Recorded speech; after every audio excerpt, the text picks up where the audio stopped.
In today's episode, we're talking about a horror movie that is very much a horror, but is also very much a Christmas movie.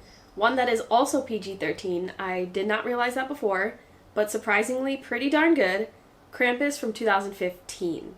And I say 2015 because I'm pretty sure there are other Krampus movies, but we're talking about the one from 2015. And a brief synopsis of Krampus. While the holiday season represents the most magical time of year, ancient European folklore warns of Krampus, a horned beast who punishes naughty children at Christmas time. When dysfunctional family squabbling causes young Max to lose his festive spirit, it unleashes the wrath of the fearsome demon, and the family must band together to save one another from a monstrous fate. Alright, so we've got some festive horror going on here. Like we promised, we wanted to do some like Christmas time horror, and I felt like Krampus would be like the perfect one to start with. But before we kick things off, before we start talking about it, we have to start with a game. We always do a game. So today's game is going to be a round of trivia, Creepin' It Real. And I've got some very interesting things about this movie. I never really looked into Krampus before because it was like a one-off kind of movie, but I did it for this episode and I found some interesting things. So are you ready? Yes. Okay, let's start with the first one. How long did the opening sequence take to film? This is the sequence where everybody's kind of like attacking each other in the store. It took 1 week. No. Longer? No. Less than that? Like 1 day? It was 1 day. Oh shit. I was gonna say 1 day, but then I would have been like, nah. Yeah, it was 1 day. Did you see how chaotic that scene was? And they did it in 1 day? What does that remind you of? Turbo Man? It reminds me of that. It does. It just reminds me of Black Friday chaos. Yeah. Right? And wait, 2015 wasn't that bad though, but... I think it was worse, actually. Like in-person shopping. Oh yeah, in person you would go there and then be online for like, when there's like 40 people. I feel like that was actually accurate. Question number 2. 2 actresses are actually related. Who? The two daughters? They're the kids? They are kids, but it's not the 2 daughters. Wait, what do you mean by 2 daughters? Stevie and Jordan. Are they related? They're not related, but you've got one. Stevie? And the little baby? No. The Max? No. Wait, the other kid, what's his name? Who doesn't talk? Howie? No. You're gonna go through the whole list. I know. Who are you missing? There was Max. Oh, his sister. They're related? Yep. Stevie and Beth. Beth. They're real life? They're real life sisters. What the hell? Wow. It's so funny because I think they dressed Stevie up in such a way that you can't see their similarities. They have she has glasses on and stuff, so you couldn't see it. But they're not twins though. They're not twins, yeah. but if you see photos of Stevie without the glasses, you can see the similarities. Oh, cool. I was like, nah, really? I know, right? Okay, number 3.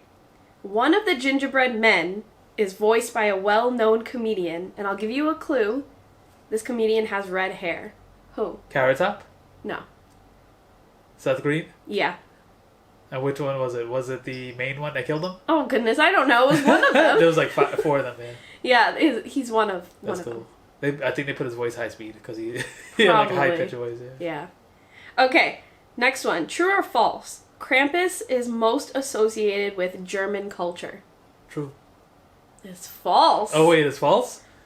Tricked you there. Oh yeah, because she's talking German. Yeah, well, I mean, they tricked everybody because she was German. Is it European? No, wait. It's kind of a trick question because there are German elements, but it's not actually most associated with German. Dutch? It's Austrian. Wow. So very close. I'll give you a bonus fact. There are some parts where the grandmother is speaking Austrian. That's why when we looked at the movie, this is the second time that we saw it. I was like, I didn't think it was German, but you knew you were like German. Well, here's the thing. She was talking in German with the grandkid, but when she was talking to her son, she was speaking in Austrian. Or they were speaking to one another in Austrian. For real? Interesting, right? How do you know that? I looked it up. What the for real? That's why when Adam Scott, is that his name? Yeah. When he was speaking, I was like, I don't understand what he's saying. But I understood when the grandmother was speaking to the kid. I was like, what? And now I know why, because it was Austrian. Oh yeah, remember you were learning. Sarah was learning German. Yeah, I should have explained Yeah. why I understood some Yeah. parts, but not all of it. Isn't that interesting? That's crazy. Okay. And the last question. A famous house in another horror movie is displayed in one of the snow globes. I'll give you a hint. It's from a very old movie. It was from Poltergeist. No. Home Alone. That's not very old though, is it? No. It's much older than Home Alone. And it's a horror movie. Friday the 13th. No. Nightmare on Elm Street. I'll just give it to you. It's the Psycho house. Oh, for real? Yeah, you wouldn't always associate Psycho with the house. But you can picture it in your head when you say the Psycho house. Because it's like on top of a hill and whatnot. So it was the actual house from all the way back at 19. Maybe a recreation of that house, but it was the house. That's cool.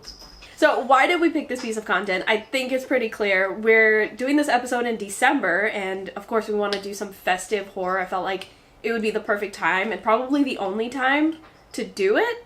So it was kind of perfect. And I feel like Krampus is one of the more recent Christmassy horror movies that we've seen. I know there's a bunch of them, and there's probably more that are a bit more legacy if you think about it. But I don't know, something about Krampus, I just wanted to start off with this one.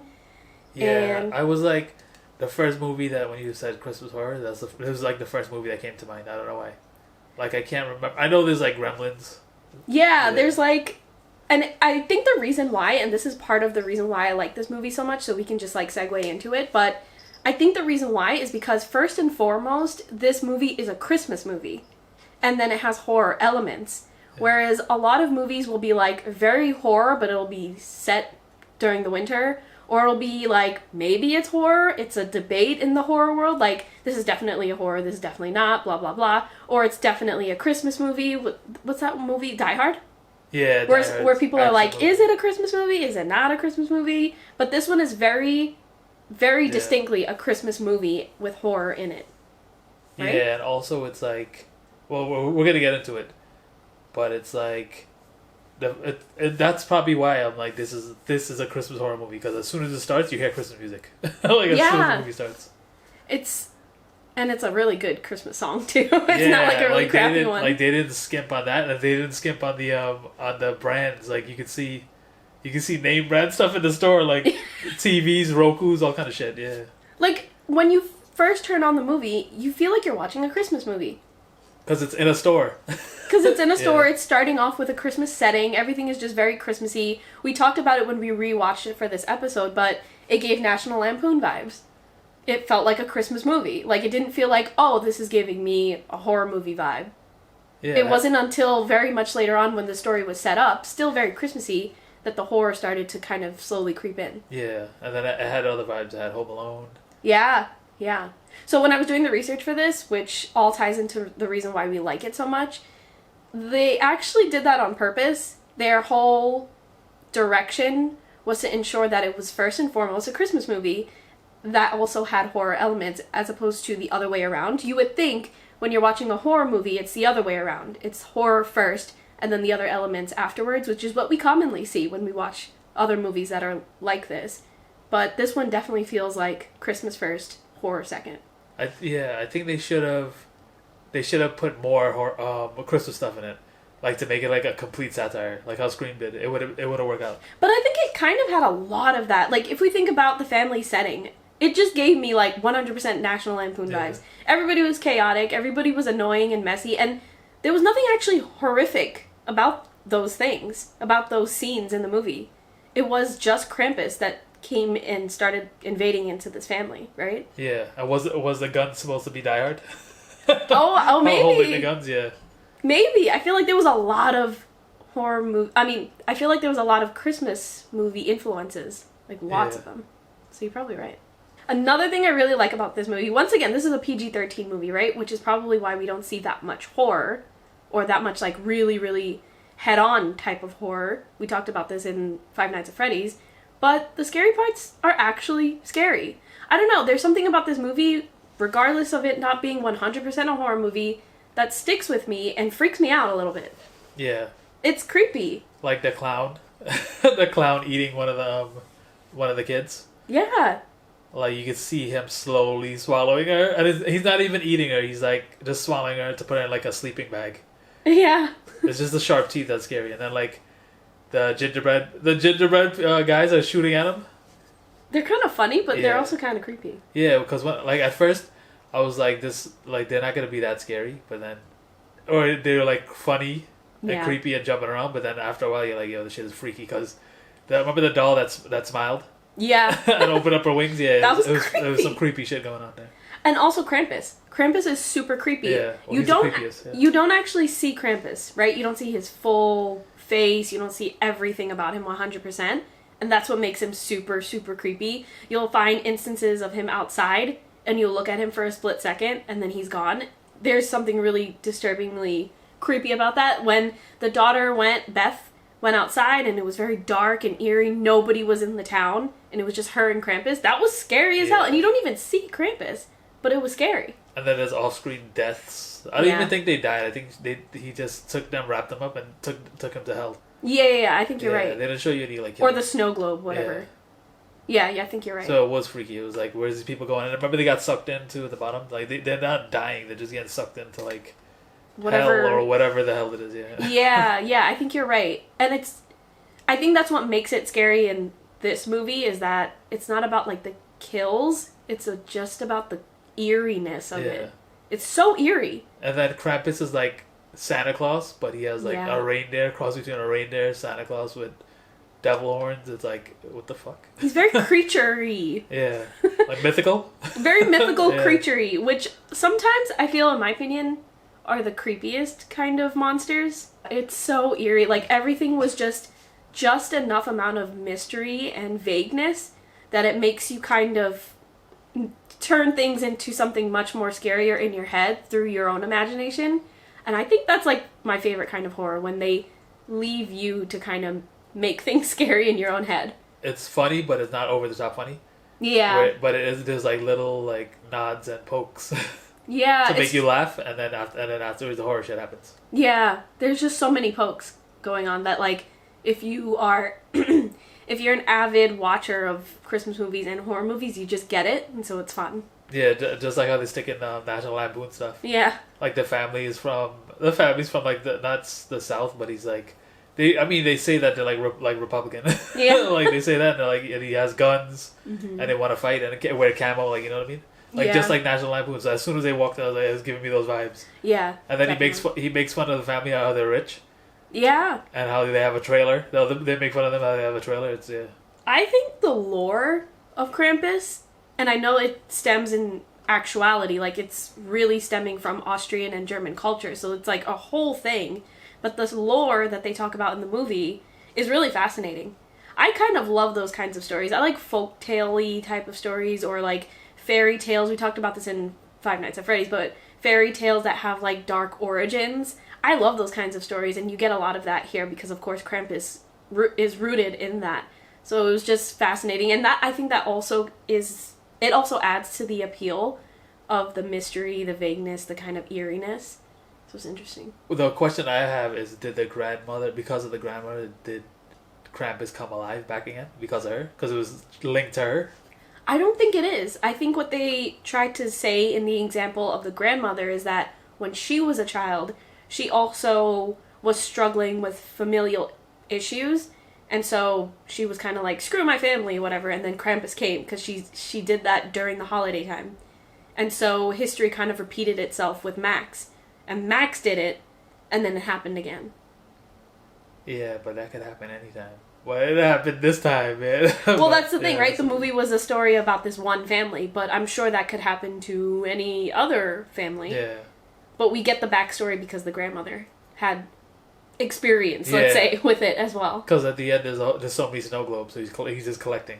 Because let's say, like, the grandmother didn't know and didn't have experience with this, it would just be a family of, like, what the heck? There's a random monster here, but you get the backstory thanks to the grandmother. Yeah. Oh, let's also just shout out the great acting, Toni Collette. Oh, yeah. I can't believe that we did a movie with Toni Collette in it, and we didn't do Hereditary first, but whatever. Yeah, but there's a nod to Hereditary in that shit too. No, there isn't. Yeah, you remember when the gingerbread man wrapped her ass up with the thing and hung her. She was holding her neck, and I was like, Hereditary. Okay, but Hereditary came out afterward. Yeah, so maybe she was like, I'm gonna do this in Hereditary to make him. Yeah, is this? She grabbed her neck the same way, like this. No, it was the same way. Yeah. You're right. Yeah. I forgot that you said that when we were rewatching. She grabbed the neck, but she was slicing it like it was. Oh gosh. Yeah. We need to talk about Hereditary. That's a fucking reach. It is a reach, but it's a good one. But she did really good, and I was like, when they started the movie, you're like, why did this, or the trailer or whatever, why did she pick to act in this movie? But it was perfect. She was the perfect person to act in the movie. Toni Collette goes into interesting projects. Yeah, right? I'm like, I'm just gonna do this. She jumps from genre to genre. Yeah. It's interesting, but she's really good at horror. Yeah.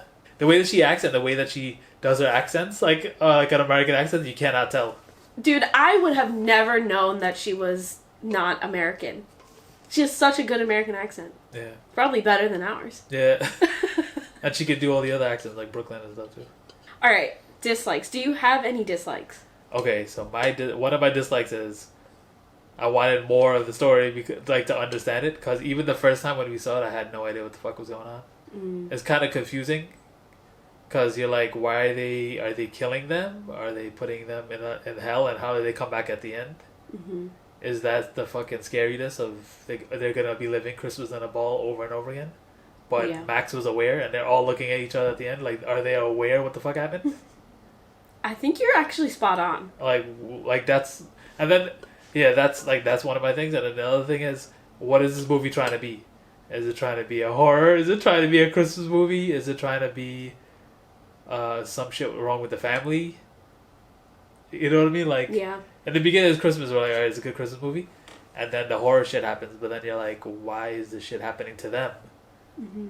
And I need some more explanation. Like, why are these animals all jumping around? Why are the elves bad? Since when does Krampus have elves?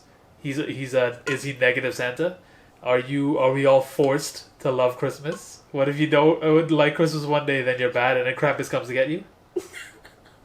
You know what I mean? Like, what the fuck is going on? You have, like, really funny questions, because I feel like all of your questions have the explanation in it, and you've explained it, like, spot on. Okay, so your first question was you wanted more of the explanation, but then you got the explanation in your question about the explanation. Like, I think you're spot on what it's about. What kind of movie was it? You also explained that it's a Christmas movie, it's a horror movie, it's a family It's movie. an action movie also, because it's shit. Well, it's not really action. It's like the action was part of the horror, right? Because it was a bunch of chaos going on. That was part of the horror. And the family issues is connected to, like, classic Christmas movies as well. So I feel like it's very distinctly a Christmas movie and a horror movie. It's just like 80% Christmas movie and 20% horror, I think. So I feel like it's kind of distinct. And I feel like you got the grasp of what the movie is about. I don't think it's about liking Christmas. I think it's about... Behaving yourself? Not behaving yourself. I think it's about coming together with your family and kind of putting your differences aside in order to be a community, in order to be a family, in order to continuously love one another, blah, blah, blah. Things that are associated with family, right? Yeah. So I think what the lesson is not necessarily like, guys, we have to get along because it's Christmas time. It's more like, we need to find a common ground here and love one another because we're family, and to just kind of write off the hope of ever being a family is like the start of an unraveling kind of chaos. Does that make sense? I get it. You know what else was crazy? The how they went outside and there's nobody there. It's just this one family that has to come together to fix. But they explained that too. Yeah. Because everybody went to tropical islands for their holiday. Oh, yeah. But what's her boyfriend wasn't there. That was the only thing. What the hell happened to the family? Maybe this whole movie happened beforehand at the family's house. The other family's house. Oh yeah, that family was bad too. Bad. Maybe it's happened several times in this community, and we're just witnessing this family in particular. And also, if the son started it, he started and he made his whole family get fucked. So he basically fucked his whole family. He basically did that. Yeah. And that's what the grandmother was saying. The grandmother was like, I did that to my family too. Whoops. Oh yeah, so then So that's how Max is alive. And also the father never said anything. Like after the mother said the story, he was just like, he wasn't like, that's bullshit. He was just like, okay. That was weird. Like, that was super fucking weird. I think what's weird is his character in general. Like, he kind of just wrote off everything. Like, whatever. Anyway, what's more important is just keeping the family safe. But he never questioned anything. He was just like, anyway. His character was weird in particular. Yeah. I have 2 dislikes. The one dislike is I wish it was rated R. Because I feel like if it was rated R, we would get a lot more... blood. Gore. A lot more horror. It would be less 80-20 in terms of, like, Christmas horror. And it would be more like 60-40. I think that would have been a nicer balance. And also, it was PG-13, but I'm pretty sure the aunt cursed. Like, she said the F word. Yeah, you're allowed a certain amount. You're allowed a number. Interesting. Okay, so that's my one dislike. Well, one of the 2. The second dislike is that the humor aged pretty badly.